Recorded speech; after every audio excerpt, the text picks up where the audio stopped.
আচ্ছা, আপনারা একটা মজার কথা জানেন? হাসরের মাঠ কোথায় জানেন? কথা বলেন না কেন? না না না, এইটা হাসরের মাঠ। ওখানে তো এটার মেন স্টেশন, ওইখানে তো হলো মেন জায়গা, মনে করেন কেন্দ্রস্থল হইব। কিন্তু গোটা জমিন সবটা হাসরের মাঠ, সব এই যেটার উপরে উঠবে মানব কবর থেকে, এইটাই হাসরের মাঠ। ইদাল আরদু মুদ্দাত, আল্লাহ বলছেন শুধু আমি করবো একটা কাম, যে আমার জমিনটা টাইনা আরো প্রশস্ত করে দেব। মানুষ বেশি যে এই দূরে, হাসরের মাঠ আলগা আরেকটা মাঠ, এইটাই গোপালনগর, এই মাটিতে আল্লাহ বলছেন, রাসূলুল্লাহ বলছেন ওয়া আখরাজাতিল আরদু আথকালাহা, জমিন তার তলদেশের সব কিছু বের করে দিবে। মানুষ অবাক হয়ে তাকিয়ে থাকবে। স্বর্ণ, রৌপ্য, হীরা, মণি, মুক্তা, জহরত, গ্যাস, তেল, কয়লা, অর্থ, সম্পদ, সবকিছু তার জীবনের অর্জিত জিনিস সব মাটির উপরে সে দেখবে। আসলে জানেন এটা মানে শুধু মানুষ না, এইদের সবকিছু সে দেখবে, সব আছে এখানে জমিনের উপরে। আখরাজাতিল আরদু আসফাল, যত কিছু মাটির নিচে গেছে সব মাটির উপরে চলে আসে। হাদিসে আছে, আল্লাহর নবী বলছে অর্থ সম্পদ, স্বর্ণ, রৌপ্য, টাকা পয়সা, হীরামণি, মুক্তা, এগুলো কথা বলবে। সরাসরি হাদিস, আমি নিজে পড়ছি তাফসীর ইবনে কাসিরের। ওগুলো কথা বলবে, কথা বলে ডাক দিবে। এই স্বর্ণ, রৌপ্য, টাকা পয়সা ডাক দিবে, ডাক দিয়ে বলবে হে চোর, আইনা সারিক, ওই চোর বাটফার, এদিকে এদিকে নে, এখান থেকে নে। কত দরকার এই সম্পদের জন্য চুরি করেছিলি, হে ডাকাত এদিকে আসো, নাও। ওই সুদখোর, হারামখোর, এদিকে আয়। বাটপার, মানুষের ঠকাইছত, ওজনে কম দিছত, 3 নম্বর মালের 1 নম্বর বলে চালাই দিছত, সিটার এদিকে নে, এখান থেকে নে, যা দরকার নেই। আল্লাহর কসম, এটা হাদিস আছে।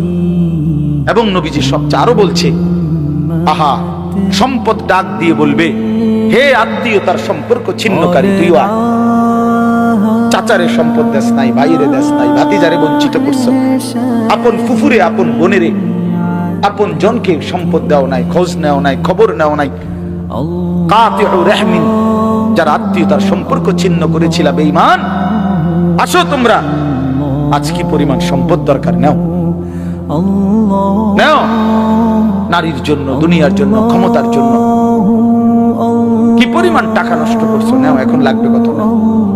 ওয়াকালাল ইনসানু মা লাহা, আল্লাহ বলে লোকেরা তখন অবাক হয়ে বলবে একজন আরেকজনকে, এটা কি হচ্ছে, মা লাহা, এটা কি হলো রে ভাই, এগুলো কেমনে কথা বলে, স্বর্ণরৌপ্য কথা বলে কেমনে, আহা এটা কি হলো।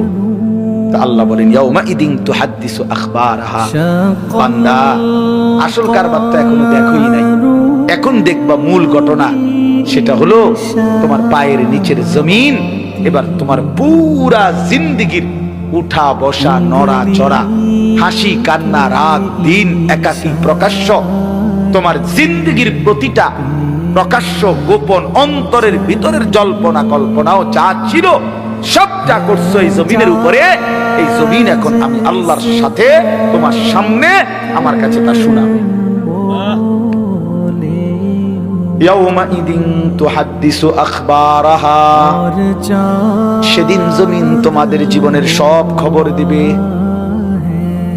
ওয়া শাহিদা আলাইহিম সামউহুম ওয়া আবসারুহুম ওয়া জুলুদুহুম বিমা কানু ইয়ামালুন। আল্লাহ বলে কান, চোখ এবং তোমাদের চামড়া, সারা দেহের তোমাদের জিন্দেগীর সমস্ত কর্মকাণ্ড সম্পর্কে সাক্ষ্য দেবে। নারীর লোভ, নারীর আসক্তি, এটা জীবনের সবচেয়ে বড় পরাজয়। ওই শেষ, ওই শেষ। ফাত্তাকুদ দুনিয়া ওয়াত্তাকুন নিসা। নবীজি একটা আশ্চর্য হাদিস বলছে, উম্মত গোটা দুনিয়ার ফিতনা থেকে বাঁচো, আবার আলাদা বলছে এবং নারীর ফিতনা থেকে বাঁচো। মানে গোটা দুনিয়া মিলাইয়া যতটা বড় ফিতনা, নারীর ফান্দে যদি পইরা যাও তো এটা গোটা দুনিয়ার মোকাবেলায় এটা এর চাইতে বড় ফিতনা। বাকি সব ক্ষতি পুষাইতে পারবা, কিন্তু চরিত্রের এই ক্ষতি আর পুষাইতে পারবা যার চরিত্রের অধপতন হয়েছে। Character is lost, everything lost, everything সব শেষ, এভরিথিং সব শেষ। আল্লাহ তাআলা কুরআনুল কারীমে বলেছেন ওয়ালা তাকরাবুজ জিনা, জিনা ব্যভিচারের কাছেও যেও। কোন নারীর দিকে তাকানো যার প্রতি দেখার অনুমতি নেই, এটা জিনা, চোখের জিনা। কোন নারীকে ছুঁয়ে দেখা অবৈধভাবে, এটা ছাতের জিনা। কোন নারীর সাথে অবৈধ কথা বলা, মোবাইলে হোক আর সরাসরি হোক, এটা মুখের জিনা, জবানের জিনা। কোন নারীর উদ্দেশ্যে সামনে হেঁটে যাওয়া, পা দিয়ে এগিয়ে যাওয়া, এটা পায়ের জিনা। আল্লাহ রাসূল বলছেন কোন নারীকে নিয়ে জল্পনা কল্পনা করা, এটা অন্তরের জিনা। আর লজ্জাস্থান দ্বারা যে জিনা করে, এটাও জিনা। এজন্য প্রত্যেক নারীর প্রতি আসক্ত ব্যক্তি এ জিনাকার, ব্যভিচার।